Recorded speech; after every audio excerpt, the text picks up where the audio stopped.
Inspiration.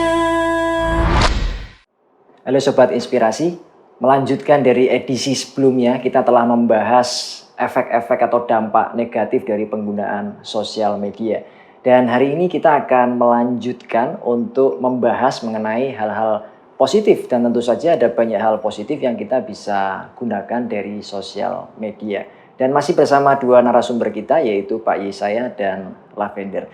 Pak Yesaya, untuk dampak negatif yang lalu kita sudah bahas.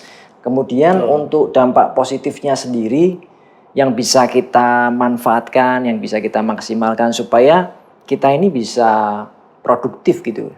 Selagi kita menggunakan sosial media, tidak cuma membuang waktu untuk hal-hal yang nggak berguna gitu, nggak membangun hidup kita. Menurut Pak Yesaya, dari hal positif apa yang bisa kita ambil? Oke, jadi yang lalu memang saya juga menyinggung tentang sosial media itu sendiri. Filosofinya sebetulnya adalah perluasan cara manusia untuk bersosialisasi. Oke. Ya, jadi dari poin itu sebetulnya ini positif. Positif. Desain awalnya adalah memang memperluas cara berkomunikasi. Tentunya di balik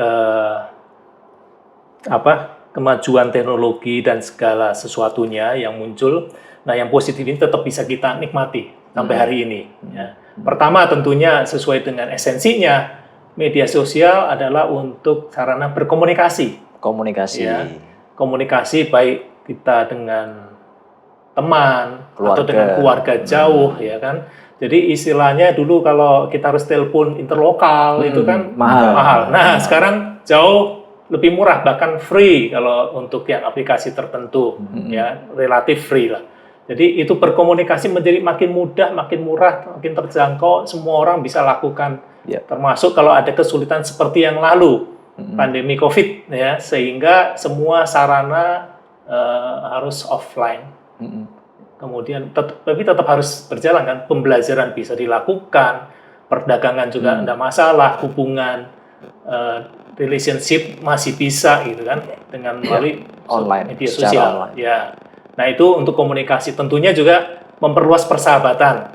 Tadinya mungkin kalau tanpa media sosial kita hanya kenal teman itu saja, teman satu kelas, ya paling tidak satu kampung ya. Atau satu kota misalnya, atau kota kecil. Nah, ini bisa seluruh negara. Jadi ini sesuatu yang menarik. Karena terbuka semua, tidak ada batas negara. Terbuka. Bahkan yang terpencil asal ada internet dia bisa komunikasi, harusnya teorinya bisa menjadi teman. Jadi sahabat di seluruh dunia. Nah, itu yang positif. Yang berikutnya tentunya untuk produk yang misalkan mungkin anak muda lah yang tadi ya paling terkena ya, maksudnya paling menikmati. Tahu-tahu punya temennya banyak gitu kan. Nah, karena punya teman banyak itu kita pakai kesempatan itu untuk kita bisa dibilang untuk berbisnis. Jadi makanya banyak banget sekarang anak muda itu mereka kalau misalnya yang dari zaman dulu kalau ditanya waktu kecil kamu pengen jadi apa, jawabannya pasti pilot, dokter. Nggak ada yang salah sama itu. Tapi sekarang lebih luas lagi kalau mau ditanya besok gede mau jadi apa, mereka pasti akan menjawab selebgram, youtuber seperti itu, karena memang ada peluang karir untuk menjadi selebgram ataupun youtuber seperti itu. Profesi baru muncul. Profesi baru, bener banget. Dan di gereja kita pun juga memang terbukti ada beberapa yang sukses menjadi selebgram, dan ya itu bagus buat mereka. Tapi tetap harus digarisbawahi, jangan sampai melupakan nilai-nilai yang sudah kita ajarkan di gereja ini. Memang ya, kaitan dengan yang ini tadi terakhir. Jadi di konsep media sosial yang sekarang ini kita hidupi, yang kita lihat, jadi ada yang disebut istilah followers. Ya, followers itu menjadi faktor yang istilahnya banyak dicari orang, khususnya anak muda tentunya. Betul. Punya banyak followers seolah-olah dalam tanda kutip dia punya banyak pengikut kan, arti followers adalah pengikut. Tapi hanya maksudnya ikut terhadap apa yang dia posting.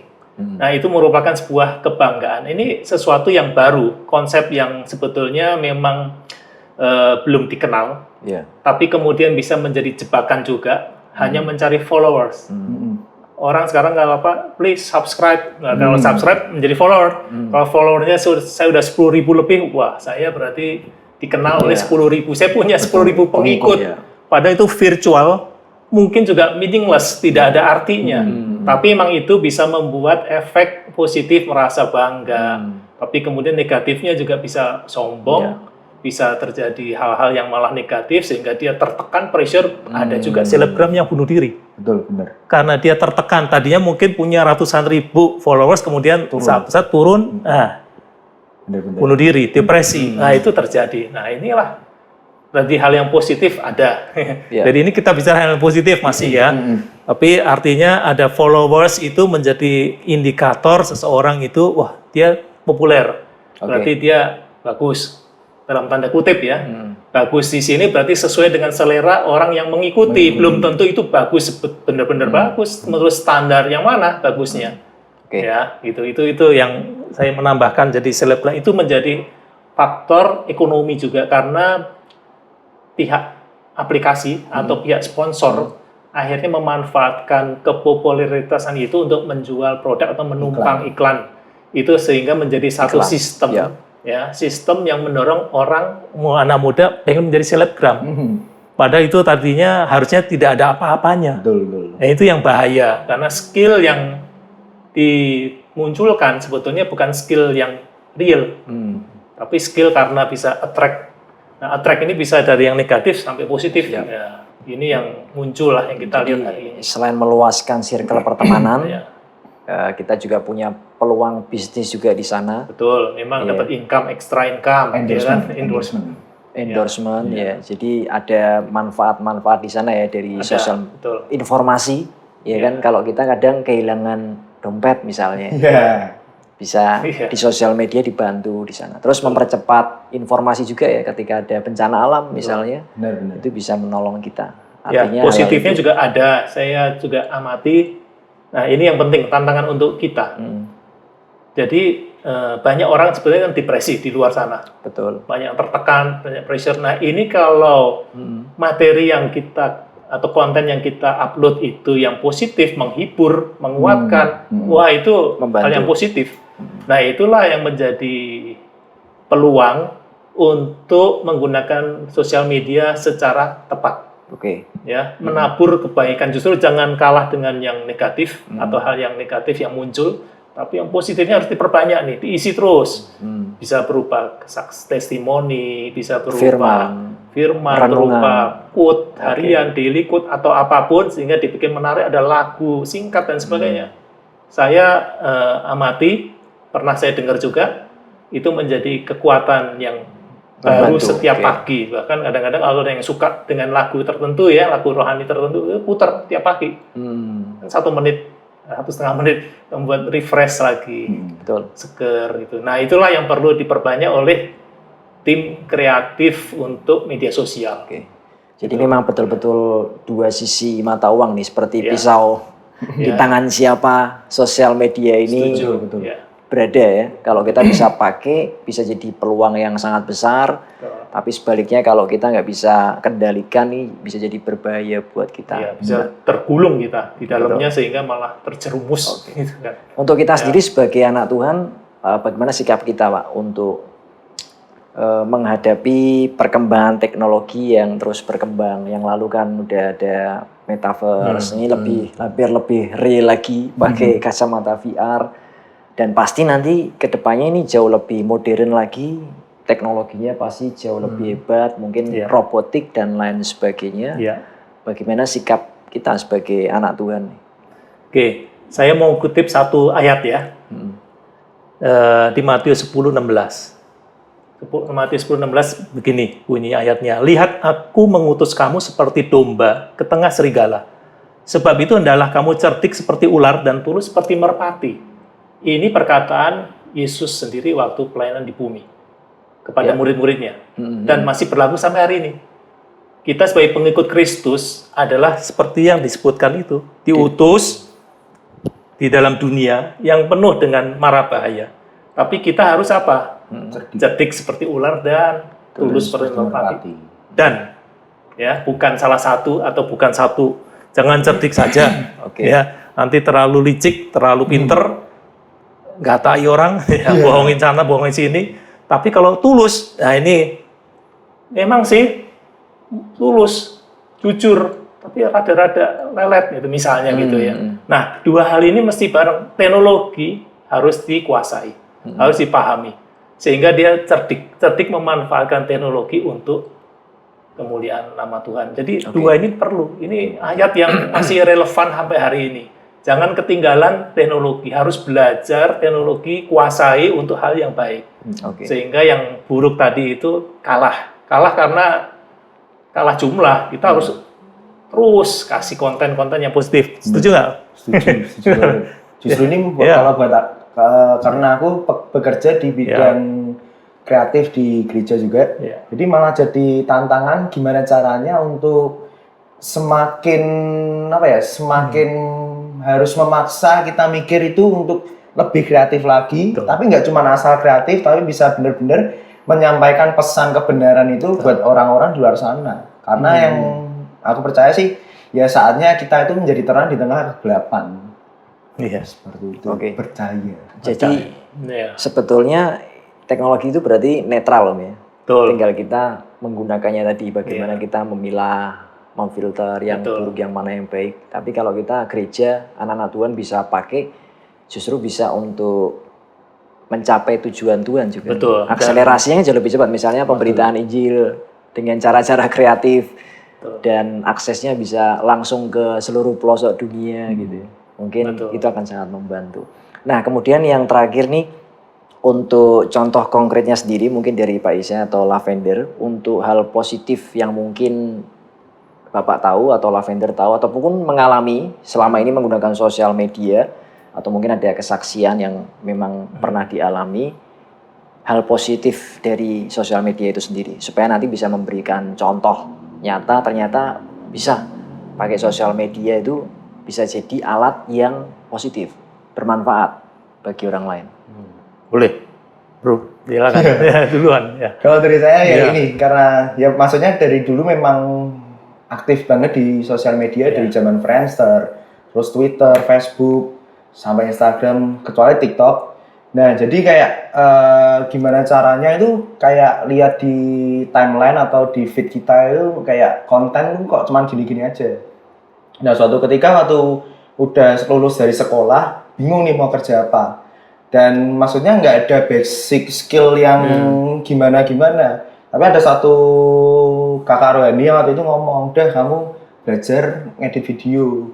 Waktu itu aku cuman ngedit video memang bisa jadi uang. Maksudnya bisa menghidupi kita. Nah, waktu itu benar-benar sama sekali nggak ada skill atau nggak ada kemampuan untuk megang komputer, ngedit video seperti apa. Tapi justru dari sosial media, dari YouTube itu aku belajar otodidak, diajarin sama teman juga, dan makanya sampai sekarang pun bisa dibilang itu yang mencukupi kebutuhan saya sama keluarga. Tutorial ya di YouTube. Dari tutorial di YouTube, dan bahkan dari tutorial belajar di YouTube itu pun sekarang bisa membuat walaupun belum sebagus seperti yang lainnya, tapi maksudnya bisa membuat konten-konten di Instagram gereja youth kita, terus video di YouTube kita juga seperti itu. Jadi buat aku sosial media itu hal yang positif yang berdampak besar, ya aku bisa mendapatkan atau bisa menghidupi keluarga dari situ, dan pelayanan juga terjun di jadi sebenarnya udah nggak ada alasan kita nggak tahu gitu ya. Karena sumber informasi, tutorial semua ada free lagi. Kita bisa pakai. Kalau dari Pak Yesaya? Ya, jadi memang saya dengan Bro Lavender beda generasi. Jauh. Jadi saya sebatas mengamat. Ya. Tapi pengamat saya juga coba pengen tahu apa saja yang media-media yang sering dimanfaatkan oleh anak-anak muda khususnya ya.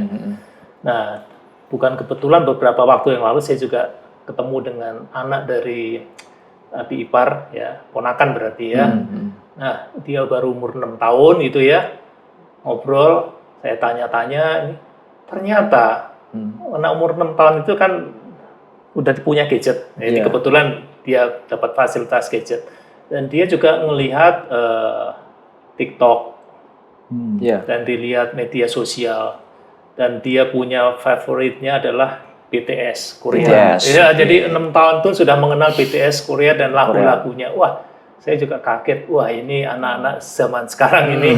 Jadi mereka sudah terbiasa dengan konten-konten yang dari luar. Nah, ini yang mesti kalau bisa diimbangi sebetulnya ya, dengan BTS mungkin masih sifatnya, saya tidak katakan negatif sekali, tapi grup band dari Korea, anak muda yang memang charming gitu ya, sehingga banyak disukai.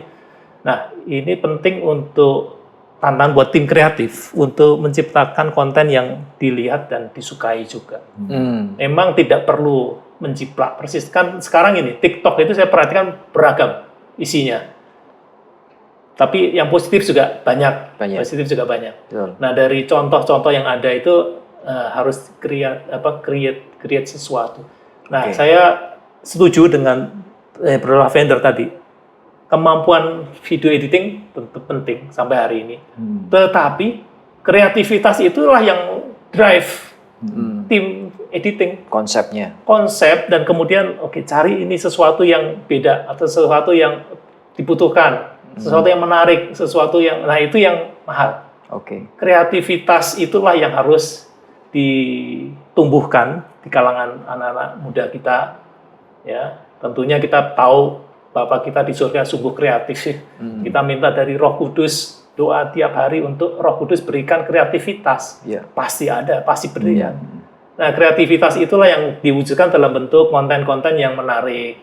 Tidak kalah dengan orang-orang dunia, gitu. Janganlah kita jadi anak-anak terang yang kurang pintar, anak-anak terang yang bodoh kan.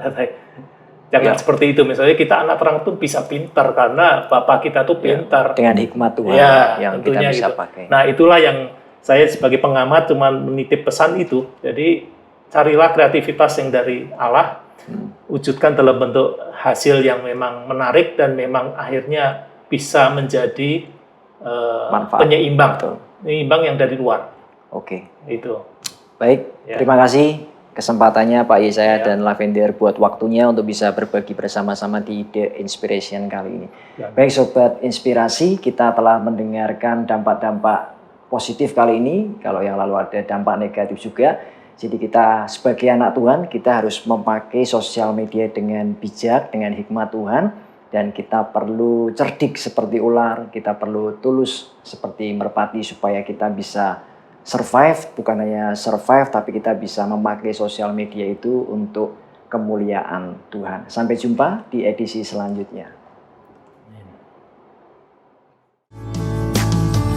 Kemuliaan